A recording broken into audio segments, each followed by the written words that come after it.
ಹೇಳಪ್ಪ. ಅದೇ ಲೆಟರ್ ನೋಡ್ರಣ ಅವ್ರು ಕೊಟ್ಟು ಜಸ್ಟಿಫಿಕೇಶನ್ ಕೊಟ್ಟಿದ್ರು. ಕೊಟ್ಟಲ್ಲ ಅವ್ರು ಕಮಿಷನರ್. ಕಳ್ಳನ ಇವನೇ ಹೋಗಿ ಮೀಟ್ ಮಾಡಿ ಎಲ್ಲ ತಗೊಂಡು ಬಂದಾಗ ಕೊಟ್ಟಿದ್ದೇನೆ. ನೀವು ಆಯ್ತು ಹೇಳ್ರಿ, ನೀವು ಈ ಥರ ನಮ್ಗೆ ಕನಿಷ್ಠ ಸೌಜನ್ಯಕ್ಕೂ ನಮಗೆ ಡೇಟ್ ಅಧ್ಯಕ್ಷ ಫಸ್ಟ್ ನಮ್ಮ ಹತ್ರ ಡೇಟ್ ತಗೊಳ್ದಿರಾ ನೀವು ನಮ್ಮನ್ನ ಮೀರಿ ನೀವು ಹೋಗಿ ಇದು ಮಾಡಿದ್ದೀರಾ. ಇದು ವಿರುದ್ಧವಾಗಿ ನೀವು ಯಾವುದಕ್ಕೆ ಸಹಕಾರ ಕೊಡ್ತಾ ಇಲ್ಲ. ಅದಕ್ಕೆ ನಿಮ್ಮ ವಿರುದ್ಧವಾಗಿ ನಾವು ಧರಣಿ ಮಾಡ್ತೀವಿ. 6ನೇ ತಾರೀಕು 7ನೇ ತಾರೀಕು ಮಿನಿಸ್ಟರ್ ಬಂದಿದ್ದ ದಿವಸ ಅಲ್ಲೇ ಮಾಡ್ತಾರೆ. ಎಲ್ಲಿ ಮಾಡೋದು ಪ್ರೋಗ್ರಾಮ್ ಇವರು ಅದನ್ನೆಲ್ಲ ಇನ್ನೂ ಮಾಡಿಲ್ಲ. ಬಿಡಲ್ಲ, ಎಲ್ಲಿಂದ ಪ್ರೋಗ್ರಾಮ್ ಮಾಡ್ಕೊಂತಾರೆ ಏನೋ ಅದನ್ನ ಇನ್ನೂ ಮಾಡಿಲ್ಲ. ಈಗ ನೀವು ನೋಡ್ಕೊಂಡು ನಾಳೆ ಮಾತಾಡ್ಕೊಂಡು ನಗರಸಭೆ ಮುಂದೆನೇ ಧರಣಿ ಕೂರೋದು ಇನ್ನೊಂದು ಮಾಡಿ ಅಷ್ಟೇ. ಧಿಕ್ಕಾರ ಅಂತ ಕೂಡಿ ಅಷ್ಟೇ. ಸರಿನಾ? ಸರಿ. ನೀವು ಶಾಸಕರಿಗೆ ಧಿಕ್ಕಾರ, ಆಡಳಿತಕ್ಕೆ ಧಿಕ್ಕಾರ, ಕಮಿಷನರ್ಗೆ ಧಿಕ್ಕಾರ.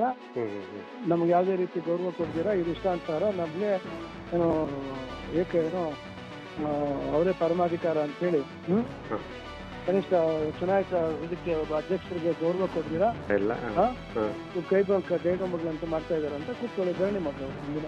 ಸರಿನಾ? ಅವತ್ತು ನನ್ನ ಪ್ರಕಾರ ಅವತ್ತೇ ಮಾಡೋದು ವಾಸಿನ ಅಂತ. ಅವತ್ತೇನೆ ಅವ್ರು ಬಂದಿದ ತಕ್ಷಣ ಬಂದಿದ್ದ ತಕ್ಷಣ ಲೆಟರ್ ಕೊಟ್ಟು ನಾವು ಧರಣಿ ಮಾಡ್ತೀವಿ ಅಂದ್ರೆ ಮುನ್ಸಿಪಾಲಿಟಿ ನೀವು ಧರಣಿ ಮಾಡಿ ಅವರೆಲ್ಲರೂ ಪ್ರೋಗ್ರಾಮ್ ಮಾಡ್ತೀವಿ. ಸರಿ, ಆಯ್ತು ಹೇಳ್ತೀನಿ. ನೀವು ಇವತ್ತು ನಾಳೆ ಎಷ್ಟು 2ನೇ ತಾರೀಕಲ್ಲ, ನಾಳೆ ರಜೆ ಇದೆ. ನಾಳೆದು ರಜಾ. 4ನೇ ತಾರೀಕು ಲೆಟರ್ ಕೊಟ್ಬಿಟ್ಟು 5ನೇ ತಾರೀಕು 6ನೇ ತಾರೀಕು 4ನೇ ತಾರೀಕು ಧರಣಿ ಕೊಡ್ತೀವಿ. ಅಧ್ಯಕ್ಷರು ಎಲ್ಲರೂ ನಮ್ಮ ಸದಸ್ಯರೆಲ್ಲ ಮಾತಾಡ್ತಾರೆ. ಈಗ ರಂಜಾನ್ ಮುಗಿಸ್ತೀವಿ ನಾಳೆ. ಸರಿ. ನಾಳಿದ್ದು ಮಾತಾಡ್ಕೊಂಡು ನಾಳಿದ್ದು ರಜೆ ಇದೆ. ಬುಧವಾರ ಮಾತಾಡ್ಕೊಂಡು ಯಾವತ್ತು ಪ್ರೋಗ್ರಾಮ್? ಶನಿವಾರ ತಾನೆ? ಶನಿವಾರ ಇರೋದು. ಶನಿವಾರಕ್ಕೆ ಧರಣಿ ಕೂತ್ಕೊಳ್ಳಿ, ಇಲ್ಲಾಂದ್ರೆ ಅವತ್ತು ಹಿಂದಿನ ದಿವಸನೇ ಕೂತ್ಕೊಳ್ಳಿ. ಸರಿ, ಬ್ಯಾಕೌಟ್ ಮಾಡ್ರಿ, ಯಾರು ಹೋಗ್ಲೇಬೇಕು ಪ್ರೋಗ್ರಾಮ್ಗೆ. ಹೋಗ್ಲೇಬೇಡ್ರಿ. ಆಮೇಲೆ ನೆಕ್ಸ್ಟ್ ಕೌನ್ಸಿಲ್ ಮೀಟಿಂಗ್ ಕರೆದಾಗ ಬರೀ ನೀವೇ ಜಾಸ್ತಿ ಒಂದು ಕಮಿಷನರ್ಗೆ ಎಲ್ಲರಿಗೂ ಯಾವ್ದೋ ನಮ್ಮ ಮಾತು ಕೇಳ್ತಾ ಇಲ್ಲ, ಏನೋ ಮಾಡ್ತಾ ಇಲ್ಲ, ಕೆಲಸಗಳು ಇವ್ರಿಗೆ ಮಾಡೋಕೆ ಹೋಗ್ತಾ ಇದಾರೆ, ಬಿಟ್ಟೋಗ್ರಿ ಅಂತ ಅವ್ರ ಮೇಲೆ ಅವ್ರ ವಿರುದ್ಧವಾಗಿ ಬಿಡ್ರಿ. ಅವ್ರು ನಾವು ಪರವಾಗಿ ಸಪೋರ್ಟ್ ಮಾಡಕ್ ಬರ್ತಾರ ನೋಡಿ. ನಮ್ಮವರೇ ಪೂರ್ತಿ ವಿರುದ್ಧವಾಗಿ ಮಾತಾಡ್ರು. ಅಧ್ಯಕ್ಷರಿಂದ ಹಿಡಿದ್ರೆ ಇವ್ರು ಯಾರು ನಮ್ಮ ಮಾತು ಕೇಳ್ತಾ ಇಲ್ಲ, ಇವ್ರ ಬಗ್ಗೆ ನಮಗೆ ಗೌರವ ಕೊಡ್ತಾ ಇಲ್ಲ, ಇವರು ಏನೋ ಕೆಲಸ ಮಾಡ್ತಾ ಇಲ್ಲ, ಸದಸ್ಯರಿಗೆ ಪರಿಸ್ಥಿತಿ ನಮ್ಮ ಅಧ್ಯಕ್ಷರಿಗೆ ನಮ್ಗೆ ಇದಿಲ್ಲ. ಅದರಿಂದ ನಾವು ಮತ್ತೆ ಅಂತೇಳಿ ಇವ್ರ ಬಗ್ಗೆ ದೂರು ಕೊಡ್ತಾ ಇರ್ಬೇಕು ಅಷ್ಟೇ. DNA ಇವ್ರಿಗೆ ಹೋಗಿ ದೂರು ಕೊಡ್ತಾ ಇರ್ಬೇಕು. ಅಮ್ಮ ಬೇವತ್ತು ಮಂಡ್ಯ ಅವಳು ಯಾರು DNA ಕೇಳ್ಸಲ್ಲ ಬಿಡ್ತಾಳ, ನೀವು ಕೊಡ್ತಾ ಇರ್ಬೇಕು. ಇದು ಲೆಟರ್ ರಿಸೀವ್ ಮಾಡ್ಕೊಂಡು ಬೇಡ ಇದು ನೀವು ರಿಸೀವ್ ಕೊಡ್ತಾ. ಅದೇ ಅದಕ್ಕೆ ನಾವು ಕೊಟ್ಟಿರೋದಕ್ಕೆ ಪ್ರತ್ಯುತ್ತರ ಕೊಟ್ಟಿದ್ದಾನೆ. ಲೆಕ್ಕ ಯಾರಿಗೆ ಬಂದು ಕೊಟ್ಟ? ಅಲ್ಲಿ ಮನೆಗೆ ಬಂದು ತಗೊಂಡ್ಬಂದಿದ್ದೆ, ಇನ್ನು ರಿಸೀವ್ ಮಾಡ್ಕೊಳ್ಳಿಲ್ಲ, ಹಂಗೆ ಇಟ್ಟೆ. ಅದಕ್ಕೆ ಹೊಡ್ತಿರೋದು ರಜಾ ಇದೆ ಅಂತೇಳಿ. ರಜಾ ಇದೆ ಅಂತೇಳಿ ಬುಧವಾರ ತಂದು ಕೊಟ್ಮೇಲೆ ಆಮೇಲೆ ಇಟ್ಕೊಡಿ. ರಜೆ ದಿವಸ ನೀವೇ ತಗೊಳ್ರಿ. ಬಿಡ್ಬೇಡ್ರಿ, ಎಲ್ಲದಕ್ಕೂ ವಿರೋಧ ಮಾಡಿ. ನಾನು ಇಷ್ಟು ಹೇಳೋದು, ಎಸ್ಟಿಮೇಟ್ ಟೈಪ್ ತಗೊಳ್ರಿ. ಕಾಂಟ್ರಾಕ್ಟ್ ಎಲ್ಲರೂ ಉಚ್ಚರಿಸ್ಕೊಂಡು ನೋಡಿ. ಈಗ ನನ್ನ ಗಮನಕ್ಕೂ ಬಂತದ್ದು.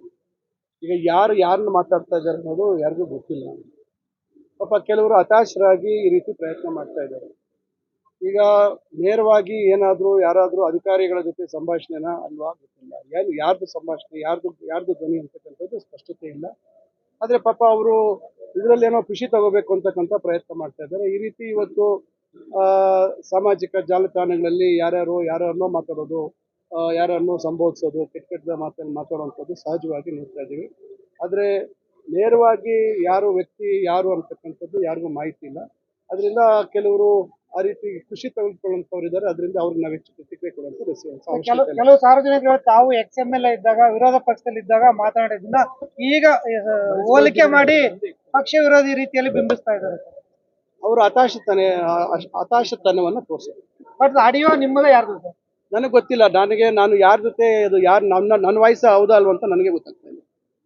ಆ ರೀತಿ ಇದೆ. ನೀವು ಅದು ಕೇಳಿಸ್ಕೊಂಡ್ರೆ ನಿಮ್ಗೆ ಗೊತ್ತಾಗ್ತದೆ ಯಾಕೆ ಈ ಸಮಯದಲ್ಲಿ ಈ ರೀತಿಯ ಕೃತ್ಯಗಳನ್ನ ಮಾಡಕ್ ಹೋಗಿದ್ರು. ಈಗ ನಿಮ್ಗೆ ಗೊತ್ತಿದೆ ಶಿಡ್ಲಘಟ್ಟದಲ್ಲಿ ಆಗಿರ್ತಕ್ಕಂಥ ಘಟನೆ.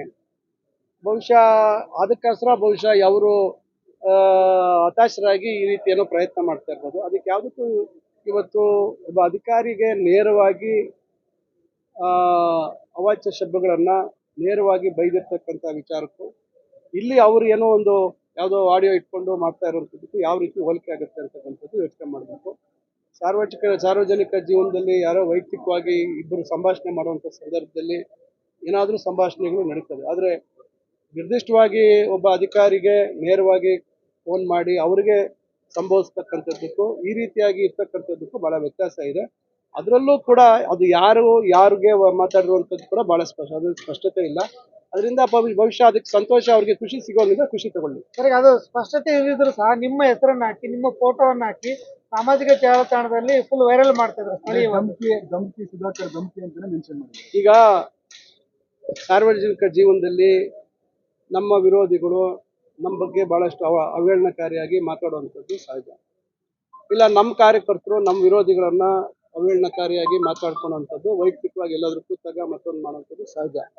ಅದರಿಂದ ಈಗ ವಿರೋಧಿಗಳು ಮಾಡುವಂಥದ್ದಕ್ಕೆಲ್ಲ ಉತ್ತರ ಕೊಡೋಕ್ಕೆ ಅವಶ್ಯಕತೆ ಇಲ್ಲ. ನಾನು ಏನು ಅಂತಕ್ಕಂಥದ್ದು ಇವತ್ತು ನಾವು ಏನು ಕೆಲಸ ಕಾರ್ಯಗಳು ಮಾಡ್ತಾ ಇದೀವಿ ಅನ್ನೋದು ಸಾರ್ವಜನಿಕರಿಗೆ ಗೊತ್ತಿದೆ.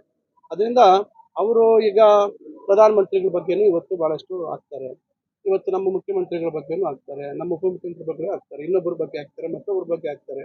ಇವೆಲ್ಲವನ್ನ ಯಾರು ಅದಕ್ಕೆ ಗಂಭೀರವಾಗಿ ತೆಗೆದುಕೊಳ್ತಾರೆ? ಅದರಿಂದ ಕೆಲವರು ಚೇಷ್ಟೆ ಮಾಡ್ತಕ್ಕಂಥವರು ಈ ರೀತಿ ಮಾಡ್ಕೊಳ್ತಾರೆ. ಆದರೆ ಈಗ ಕೆಲವರು ನಮ್ಮ ಪಕ್ಷದ ಕಾರ್ಯಕರ್ತರು ಕೆಲವರು ಫೋನ್ ಮಾಡಿದ್ರು, ನಾವು ದೂರನ್ನು ದಾಖಲೆ ಮಾಡ್ತಾ ಇದ್ದೀವಿ ಅಂತಕ್ಕಂಥದ್ದು. ನೀವು ಮಾಡಿ, ನಿಮ್ಗೆ ಆ ರೀತಿ ಅದರಿಂದ ಬೇಜಾರಾಗಿದ್ರೆ ನೀವು ದೂರ ದಾಖಲೆ ಮಾಡಿ ಅಂತಕ್ಕಂಥದ್ದು ನಾನು ಹೇಳಿದ್ದೀನಿ. ಬಹುಶಃ ಕೆಲವರು ದೂರ ದಾಖಲೆ ಮಾಡಿರ್ಬೋದು. Thank you sir.